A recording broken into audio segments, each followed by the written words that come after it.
This video's sponsor, Squarespace, has just undergone one of their most ambitious refreshes ever, delivering all new tools to supercharge your ability to make stunning-looking websites to power your business or project. New AI-powered design templates and search tools give you more flexibility and reach than ever before, so click below to start building or stick around to the end of the video to learn more. Gamers, we are just a few short hours away from the launch of Battlefield 6. I actually got access to the review program and have been playing it for the past 10 days or so. I didn't want to post a review until after the servers are live because Battlefield servers have a habit of melting on day one and then staying melted for many months after that. Plus, I didn't get to try the portal mode, which is a really important part of the experience. So stay tuned for that review going up next week once I've had a chance to put everything through its paces. But just know that so long as the technical state holds up, that is going to be a very easy recommend from me. Outside of that, the team is very busy. Austin is working on a review for Little Nightmares that'll go up soon. Stu is currently reviewing Baby Steps, and that review will go up on the website this weekend. And Ed is currently in Melbourne for Melbourne International Games Week, where The Drifter was just awarded Australian Game of the Year. I haven't played this one, but everyone I've spoken to says that it's just a stone cold instant classic, especially if you're into your point and click adventure games. Oh, and I should also mention that next week I'm at South by Southwest in Darling Harbour, Sydney, for a fireside chat with the one and only Danny O'Dwyer of No Clip fame. He's flown all the way from the US to hang out with me on stage so we can talk about the changing face of video games coverage, what it was like when we got our start versus what it is now, and what it's likely to be in the future. If you're keen to be in on that, grab a South by wristband and come on down on the Friday. Really hope to see you there. Okay, so that was a long intro, wasn't it? Let's say we get into the news. The fallout continues from Xbox's big price hike of Game Pass Ultimate. Recall that Microsoft immediately jacked the price from $20 US to $30 US last week, leaving the internet in stunned shock at both the scale of the increase and its suddenness. You know who wasn't shocked? Lina Khan, the former chair of the US Federal Trade Commission. She oversaw the FTC during the time of the Microsoft Activision Blizzard merger and was heavily opposed to it, going so far as to fight Microsoft in court over the matter. There she argued that Microsoft gobbling up such a large portion of the games industry in one fell swoop would be bad for workers in the form of layoffs and bad for consumers in the form of price hikes. And wouldn't you know it, she's 2 for 2 with that prediction, and she doesn't mind doing a whole big I told you so tour on Twitter. Quote, Microsoft's acquisition of Activision has been followed by significant price hikes and layoffs, harming both gamers and developers. As we've seen across sectors, increasing market consolidation and increasing prices often go hand in hand. As dominant firms become too big to care, they can make things worse for their customers without having to worry about the consequences, end quote. This was all in response to a tweet from one Lee Hepner, who specializes in anti-monopoly law and policy at the American Economic Liberties Project. She said, quote, in March 2023, Microsoft told a court Game Pass prices will not increase as a result of the merger. On July 10th, 2023, a federal judge whose son works at Microsoft rejected the FTC's challenge to the merger. Once again, Lina Khan was right, end quote. Indeed, she was. As Khan mentions, the outcome was almost inevitable given that this is just how subscription models operate. They start out by attempting to undercut everyone else, build a huge user base, burn cash to make it feel like an unbeatable deal, and then when everyone's locked in, the price goes up. We've seen it with Netflix, with Spotify, and now predictably with Game Pass. But why the sudden change and why now? Well, if Bloomberg's reporting is accurate, it's because Microsoft wasn't willing to forego another year of Call of Duty box sales. Quote, Xbox gave up more than $300 million in sales of Call of Duty on console and PC last year, according to one of the former employees who asked not to be identified discussing internal estimates. While the latest iteration of the shooting title Call of Duty Black Ops 6 was the top-selling video game in the US last year and the biggest ever for the franchise, that was largely due to Sony's PlayStation, which accounted for 82% of sales, trade publication IGN reported, end quote. $300 million in lost revenue and 82% of your sales happening on a competing platform. If that's accurate, it's no wonder Microsoft decided to pull the plug. Recall reporting from GameFile earlier this year that reported that each Call of Duty game can cost $500, $600, $700 million to make. If Microsoft are spending that much and then letting us pay as little as $15, it becomes very hard to achieve ROI unless your subscription base is absolutely huge. And it's been widely reported that despite modest growth, particularly in the PC category, Game Pass growth has largely stalled, and Microsoft have long ago abandoned their ambitious dream of 100 million Game Pass subscribers. But the increase to Xbox Game Pass prices wasn't the only way that Microsoft were looking to make up for that profit loss. Next in their crosshairs was discounts on DLCs. As spotted by Twitter user Charlie Intel and corroborated by Eurogamer, Microsoft has quietly dropped the 10% discount on Call of Duty Black Ops 6 DLCs that was previously available to Xbox Game Pass Ultimate subscribers, now offering reward points instead. In a statement made to Eurogamer, Microsoft said, quote, this is not specific to any one game and reflects all games and DLC purchases. Instead of a discount on the purchases, Ultimate and Premium subscribers will earn 10% and 5% respectively. in points when purchasing select games and add-ons from the Game Pass library. Ultimate members continue to have 20% discount on select games from Game Pass library. On top of that, all rewards members will earn points when shopping games and add-ons on the store, while premium and ultimate subscribers will earn even more, 2x and 4x respectively, end quote. So there you have it. Times are so tough at the trillion-dollar corporation that they had to close this little loophole. Like many rewards programs, it really only helps those that make a ton of purchases on the store each year and can accrue enough points to make a sizable dent in future purchases, while those more frugal are now left with barely any incentives at all. With the dust beginning to settle on all of this and with the wave of reactions washing through, it's easier to see now what these changes represent and what it means for the future of Xbox. As I mentioned last week, I don't think that Game Pass Ultimate is a bad deal in the sense that it does give you a lot of stuff, but the composition of that package is now really weird. Cloud streaming, a Fortnite Battle Pass, back catalog Ubisoft and EA games, access to playable characters in Riot games, etc. It's weird, and it's also not cheap at all. The price of Game Pass has suddenly jumped way up to the point where if you only play one game every couple of months, just paying full price for them is now the better option, not just financially,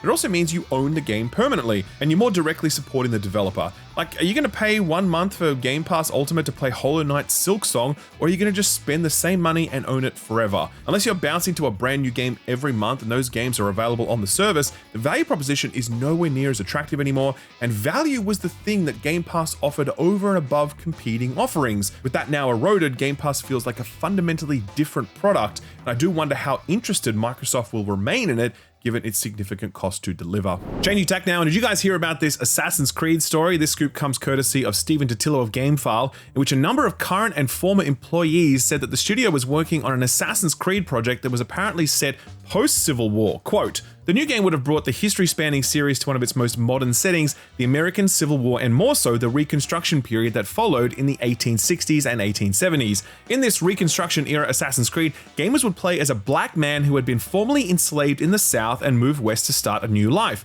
Recruited by the series' assassins, he would return to the South to fight for justice in a conflict that would, among other things, see him confront the emergence of the Ku Klux Klan," end quote. Now, I am sorry, but that sounds like the coolest fucking premise I could ever dream of for an Assassin's Creed game. It's basically Django Unchained, the video game. It is also, believe it or not, quite in keeping with the history of the franchise. Assassin's Creed Liberation was set in the Deep South and touched on themes of slavery and injustice, but that was exclusive to the PS Vita, so there was probably only like 7 people in the world who played that thing. There was also Assassin's Creed Freedom Cry, a standalone DLC attached to Black Flag, where you played as the African Adewale and went around freeing slaves from Caribbean plantations. Awesome DLC, by the way, really worth playing it if you missed it back in the day. So what did Ubisoft do with one of the most promising AC pitches in recent memory? They flushed it straight down the toilet. Totillo went on to report that the whole project was scrapped, citing the controversy of Yasuke in Assassin's Creed Shadows and the political climate in the US, as per one source saying, quote, "Too political in a country too unstable," to make it short, end quote. The background to all of this is that over the last few years, a regressive movement largely based on Twitter has made it their life's work to complain whenever a game features people of color in central roles or when female characters aren't attractive enough. Their efforts gained a lot of momentum in Assassin's Creed Shadows, where that group was annoyed that the game featured the African Yasuke and the female Nawe, despite the fact that Yasuke was an actual historical figure who was the perfect jumping off point for an imagined character, and the fact that female shinobis have featured regularly in video games for decades now. The Twitter campaign was so successful that Ubisoft CEO Yves Guillemot tacitly acknowledged it at one point, saying that Ubisoft games shouldn't be looking to advance specific agendas, and it felt like he was signaling a retreat from themes, topics, or perspectives that might upset certain people. Which brings us to the cancellation of a game where you play a former slave, killing slavers and fighting the KKK. And I ask you, who would be against that? And is placating that particular group of people really the playbook you want to run? I don't really talk much about the culture wars because I think to do so often gives bad faith actors power, and I think it risks conflating Twitter discourse with actual reality. But here, it is actually reality, because a really good pitch for a game got nixed out of fear that people on Twitter would cry about it. I think there's always worthwhile conversations to be had about diversity and representation in gaming, but the regressive forces who are fixated on that discussion are inherently anti-art, championing a narrow worldview that limits expression and creativity either overtly or tacitly, and self-serving corporate interests are naturally going to tend towards the path of least resistance, just as Ubisoft's leadership seem to be doing right here. If Ubisoft's brass are listening to all the chatter going on right now, I hope they take one thing away from the reaction to Stephen Totillo's reporting. You fumbled a lot of bag by cancelling this project. The premise was sick as hell, and you could have had a hard-hitting, interesting game that sold millions of copies. Now you don't get that profit, and we don't get that game. So everyone's missed out here, except of course, the people who might have been upset about fighting the KKK. Moving on now, and some unfortunate news out of Funcom this week. Despite Dune Awakening being their fastest selling game ever, the studio has announced it will be letting go of an unspecified number of workers. This report comes courtesy of GamesIndustry.biz, who received a statement from Funcom reading, quote, "The game has already shown incredible potential, and the right way forward is to focus our internal resources on releasing new content, features, and enhancements. The transition from development to long-term live operation, while also building towards a major console release next year, will require us to restructure our teams and focus our resources from across projects and studios. Unfortunately, it also means having to say goodbye to cherished colleagues. Our focus now is to provide those team members with the support and guidance they need, and we ask for your understanding at this time, as we will not make further comments during this process," end quote. Sadly, the layoffs for Funcom don't end there, as The Outsiders, the studio behind the excellent gunslinging rhythm game Metal Hellsinger, has been completely closed down, resulting in the redundancy of over 60 workers. Ex-founder of the studio Dave Goldfarb took to Twitter to share the news, quote, "I've not had much time to process the news, but all of us at The Outsiders and Funcom Stockholm have been affected by the layoffs at Funcom, and our 10-year-old studio will be closing. Many of us survived a near-death studio experience years back when Darkborn was cancelled, and because of this team's loyalty and refusal to quit, Metal Hellsinger was born. It will always be a high point for me personally, and I will be forever grateful we got to make it, and for the wonderful team and partnership that made it happen. I'd hoped to do something even better this time. Things don't always go the way you hope," end quote. That really, really blows, man. Metal Hellsinger was the first game from this studio. I really loved it. It had an awesome concept, some deeply cathartic shooting, and an absolute banger of a soundtrack. A soundtrack so good that it was nominated for multiple awards, taking home Golden Joystick's Best Audio back in 2022. It was met with unanimous praise from everyone who played it, sitting at an impressive 96% overwhelmingly positive on Steam and selling 1 million copies the year of its release. By all accounts, a remarkable debut for the studio, and yet still not enough to keep them going. Both this and the Dune Awakening layoffs really speak to the costs involved in game development these days.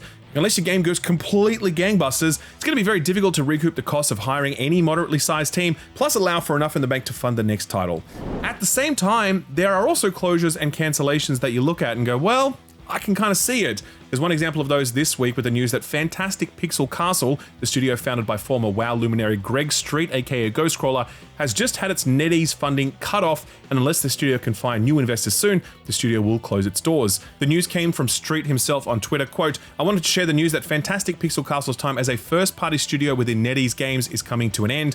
NetEase Games has been very gracious and supportive of looking for another publisher for our game. However, in the current market environment, very few deals are getting made for any game, let alone something on the scale of an MMORPG. We're doing everything we can to find a publisher or investor. At the same time, we're encouraging our team members to explore future opportunities and supporting them through the uncertainty. If we're unable to find a publisher soon, the reality is the studio would likely close and the entire team, leadership included, would be affected," end quote. So that is obviously a real bummer, but the fact is, the most recent showcase of the game wasn't exactly setting the world on fire, as the project looked a little too much like WoW without anything to really pull people away from Blizzard's entrenched behemoth. Don't forget that this whole thing began after Street led the development of an MMORPG at Riot Games based on the League of Legends universe, but that project spun its wheels for many years before being completely rebooted, with Street exiting the project. The fact is, the MMO genre is an incredibly tough nut to crack. Hugely entrenched competition like WoW, Final Fantasy, and Guild Wars, huge development costs up front, and those costs don't let up post-launch due to the live service nature of the product. Huge server maintenance costs and community management, the list goes on. And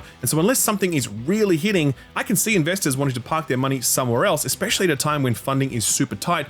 Still, I hope the members of the studio find new gigs soon, and I also hope that someone is able to figure out how to make a new, promising MMORPG one of these days, because it'd be a real shame if this genre only had the same 3 games to play in perpetuity. A quick lightning round to finish off, starting with the fact that a whole bunch of Unity-made games have just been pulled from digital stores due to a security vulnerability found in the engine. Unity made the issue known via a post on their forums, quote, "A security vulnerability was identified that affects games and applications built on Unity versions 2017.1 and later for Android, Windows, Linux, and macOS operating systems. There is no evidence of any exploitation of the vulnerability, nor has there been any impact on users or customers. We have proactively provided fixes that address the vulnerability, and they're already available to all developers. The vulnerability was responsibly reported by the security researcher Royotac, and we thank him for working with us," end quote. There's a pretty far-reaching issue given it affects almost all Unity applications made in like the last 8 years. So definitely keep an eye out for any patches made available to your installed Unity games over the coming weeks. A notable casualty of this was Obsidian, who despite using Unreal for most of their games, actually uses Unity for things like their digital art books. As a result, they've had to pull all non-standard editions of their recent games, such as Grounded 2, Avowed, Pillars of Eternity 1 and 2, as well as Pentiment, since that game was made entirely in Unity. No word yet on when they'll be back up. Time for some nepotism news now, and Ubisoft have just announced the launch of a new subsidiary called Vantage Studios, who will now look after some of Ubisoft's largest franchises, including Assassin's Creed, Far Cry, and Rainbow Six. It'll be led by Yves Guillemot's son, Charlie Guillemot. Geez, I wonder how he got that job. And Ubisoft Montreal co-founder Christopher Dorenz, with Tencent also having a $1.3 billion investment into it, so lots riding on this one. According to Ubisoft, this is also the first of many creative houses which will make up its restructuring to be completed by the end of 2025. That's a pretty short timeline, given that we've only got less than 3 months left in the year. Will there be layoffs? Question mark. Ubisoft haven't said as much, but my money says there will almost certainly be layoffs. Speaking of layoffs, Bungie. After a shaky initial reception, Bungie's extraction shooter Marathon is getting another technical test that'll run from October 22nd to 28th. You can now apply for access to that over on their website. This is a limited invite-only playtest for those in North America and Europe across all platforms, and it will be under NDA, much like the first playtest was supposed to be before they opened the floodgates. Hopefully some significant changes have been made here and that this upcoming test helps things along, because as much as I enjoyed Marathon's gunplay, everything surrounding that seemed pretty underbaked, especially when stacked up against the already established extraction shooters currently on the market and when compared to the upcoming Arc Raiders. One thing that might not have changed though is the price tag, at least according to leaks that suggest that Bungie is still targeting a $40 base price. I mean, even as a free-to-play title, I suspect Marathon would struggle to break through given the amount of popular high-quality free-to-play shooters are available these days. But as a $40 game, I don't know, man. Having said that, if the quality is there, then people will pay, since Arc Raiders is debuting as a paid product and no one's complaining about that one since it's looking fantastic. Plus, Hunt Showdown and Tarkov have always had a price tag. If Bungie can deliver something truly compelling, then the price tag anxiety will no doubt fade, but Bungie have got to get to that milestone first. Bloober Team, the developers of the superb Silent Hill 2 remake and the recent Dead Space spiritual successor Chronos, seem to be keeping themselves quite busy. According to an investor call, Chronos sold around 200,000 copies at launch, with sales on console accounting for roughly 3/4 of that. Following that success, the Chronos team have already started on a new project, in addition to a second separate team working on a Silent Hill 1 remake, both alongside 5 other smaller projects currently in the works. As much as I want more from Bloober Team, I do hope they don't spread themselves too thin here and burn through all of their budget on so much at once, as we've seen other studios do in the past. Some sales milestones to cap things off. Claire Obscure Expedition 33 has now sold 5 million copies in 5 months. In celebration, Sandfall Interactive announced they'd be pushing out an update for all platforms that'll include a new location, new late game bosses, and new costumes. It's enough to make you go, wee. Interestingly, they said that there's more to come, which makes me think that maybe they've got some proper DLC in the works. Wishful thinking perhaps, but I pray for it every day. Skate still seems to be doing well for itself despite a rocky early access launch. According to the team, it's had over 15 million players in 3 weeks. Not bad at all, but being free to play certainly helps. More impressive perhaps is the slot machine roguelike Clover Pit, which has now sold 500,000 copies in just 8 days. A very impressive result for a gambling-based roguelike that seems to be picking up where both Balatro and Inscription left off. Equally as impressive is the solo-developed vampire survivors like Megabonk, which has now sold over 1 million copies in 2 weeks. Well deserved, it seems, given this game is sitting at 94% very positive on Steam with a whopping 16,000 reviews counted. Even crazier is the fact that this reached a peak concurrent player count of 117,000 players on Steam, making it the 4th most played game on Steam at the time of writing, sitting above both Hollow Knight, Silksong, and Hades 2. A truly incredible result. See, if you give people a skateboard, they will turn up. Activision, please start work on a Tony Hawk Underground remake ASAP. Thank you very much. Very quickly, covering off sort of free stuff this week, Epic is giving away a game called Gravity Circuit, which is a modern retro platformer that's gotten a good rap on Steam. If you happen to have an Amazon subscription, they've got a few pretty good giveaways in October. Gold codes for Fallout 3 and New Vegas, no doubt to get people in the mood for Season 2 of the Fallout show, as well as gold codes for XCOM 2, still one of the best tactical strategy games out there. Definitely worth logging in to claim that one. So what got announced or delayed this week? Well, that previously announced Assassin's Creed Mirage expansion got an official reveal. This one surprised everyone because Ubisoft had previously said they wouldn't be doing DLC for the game at all, and it made sense because Shadows is well and truly out now, and you'd think that the focus would be on that. Then, like all things in games these days, the Saudis slapped a big pile of money on the table, and Ubisoft said, all right, let's talk. And so now we have Assassin's Creed Mirage Valley of Memory, a free 6 or so hour piece of DLC set in the ancient city of Al Ula, which, as you guessed it, is located in Saudi Arabia. This one is out on the 18th of November for all platforms Mirage is on, including iOS. Speaking of endless piles of cash, Aggro Crab, one half of the team behind one of this year's biggest sensations, Peak, along with another Crab's treasure before that, has announced their next title, and it's called Crash Out Crew. Perhaps unsurprisingly, it's a co-op game and it features an amusingly weird activity, forklift driving. You'll race and do a bunch of challenges and everything is physics-based, which provides a lot of comedy. No release date for this one, but it will be out on PC. Now, I don't know what's in the water, but there were quite a few delay announcements this week, so we'll go through those quickly. First of all, Kingmakers. Remember last week how I was like, this one feels like the kind of game that will exist as a trailer for years before eventually releasing after half a dozen delay announcements? Well, you're not going to believe this, but Shill Up was right, since the developers at the absolute 11th hour announced a delay after we locked in the show last week. So that game sure isn't coming out on October 8th anymore. The developer said, quote, "We just need a bit more time on content polish before we feel good about charging money for it," end quote.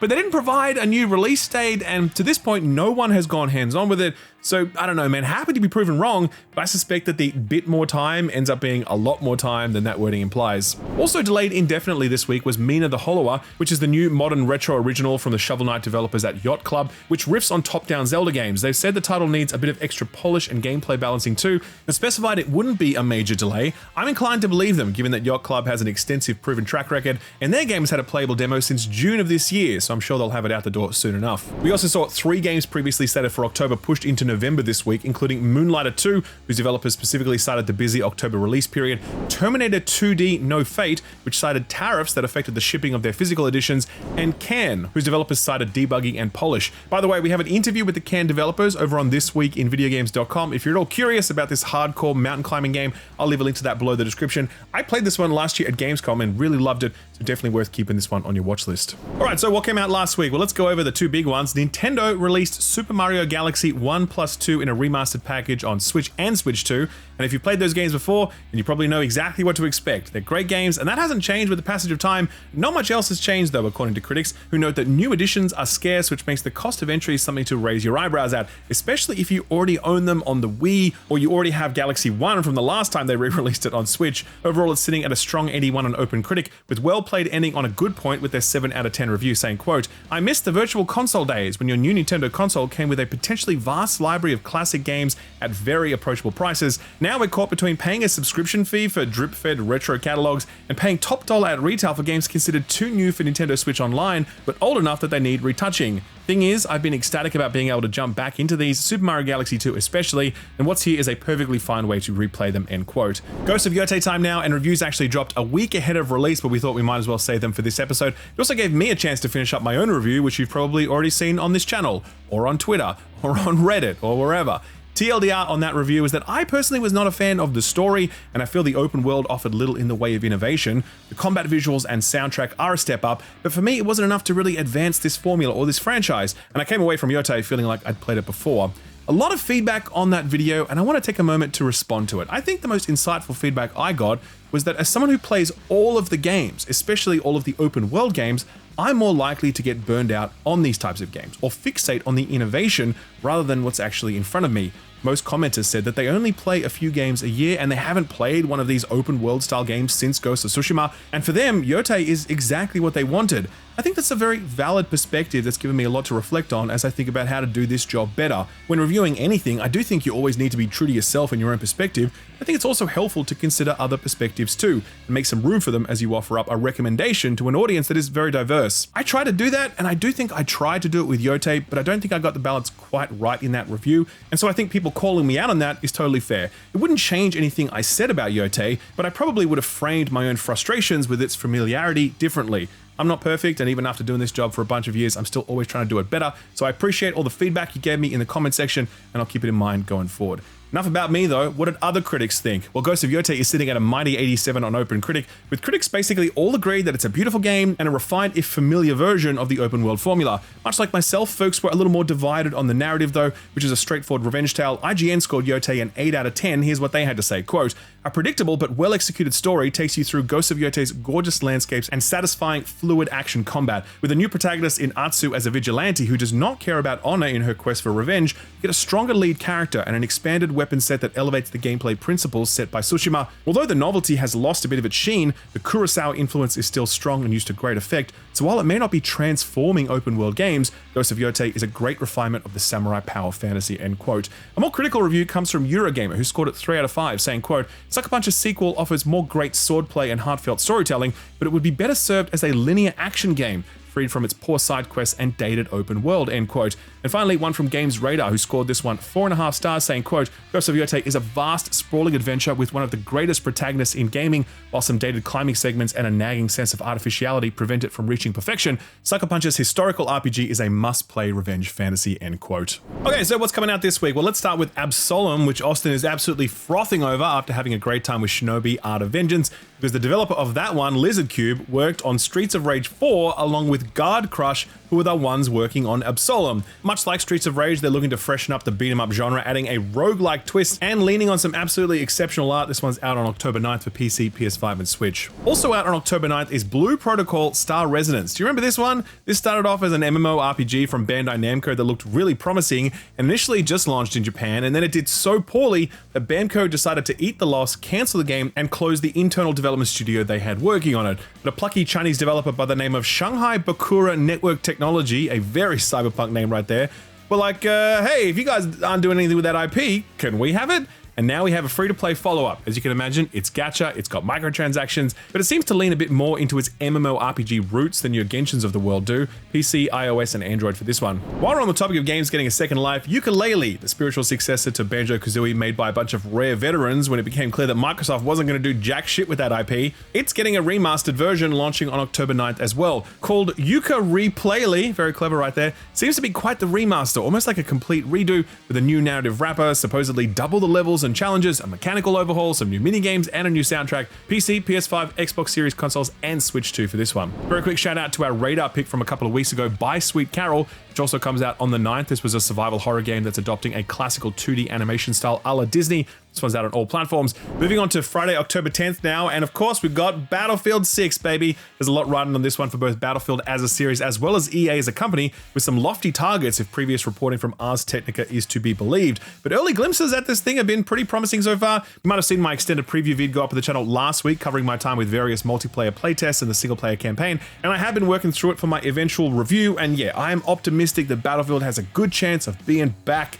I don't know whether it'll be back enough to hit the numbers EA supposedly want to hit, but this is certainly the most optimistic that I and a lot of other people have felt about the series in a long time. A successful launch is going to be one thing, but the real test, of course, will be the post-launch trajectory. We'll see how it goes. There's another sequel launching on Friday, though. I'm a little less optimistic about this one. Little Nightmares 3 is the latest in the horror platformer franchise that really does have quite a big fan base due to the mastery Tarsia exhibited in the first two games. The third game in the series, however, is being developed by Supermassive Games, who have certainly had their fair share of genre-defining horror experiences, but also a few duds as well. So it's hard to say which way this one will go. I played a very early preview of this one a year ago now, and if I'm being honest, it didn't really grab me, but that was just one small part of it, so do keep an eye on those reviews. This one's coming out on all platforms. Joining Battlefield and Little Nightmares on Friday is what I now refer to as a game that Ed would probably like. An arty little offering that's probably Japanese. It's called Dreams of Another, and it's the latest from indie studios Q Games, who are responsible for the Pixel Junk series of titles that had their heyday during the PS3 era. This is a dreamlike third-person shooter where the whole deal is that your bullets create the world rather than kill dudes, and it's apparently very life-affirming in its themes. Q Games are also releasing Pixel Junk Eden 2 on the same day, which is a flow-state platforming game that was released a little while ago now, but it was a Switch exclusive. Both of these games are on PC and PS5 only. And finally, we cannot go past this week without jumping over to next week and mentioning that Just Dance 2026 is out on Tuesday, October 14th for every console platform, no PC release, and it has Bluey in it. That's right, ladies and gentlemen, Bluey. I will be there day one because there ain't no way that song ever plays and I'm not straight on my feet ready to cut a rug. We'll tick over just one more day in terms of new releases to give a special shout out to this next one, which you should definitely put on your radar.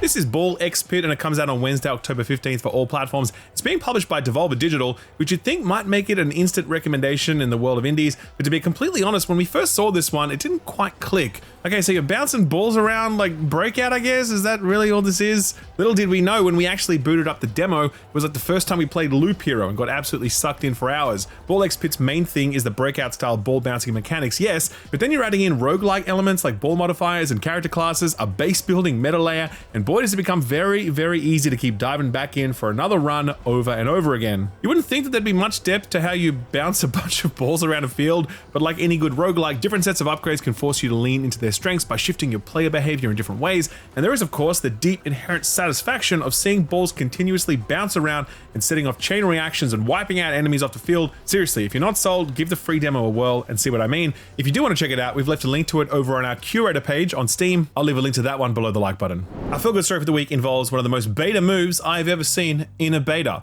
Recently, one of the world's largest and most successful video games held a beta. The game was Call of Duty Black Ops 7. You'd think that when you're a big game that costs like $600 million to make and you're owned by a $1 trillion corporation, you'd have little to fear, but I guess not, because during the beta, people discovered that if you typed the words Arc Raiders into chat, Activision would censor that shit, and all people would see is a bunch of asterisks.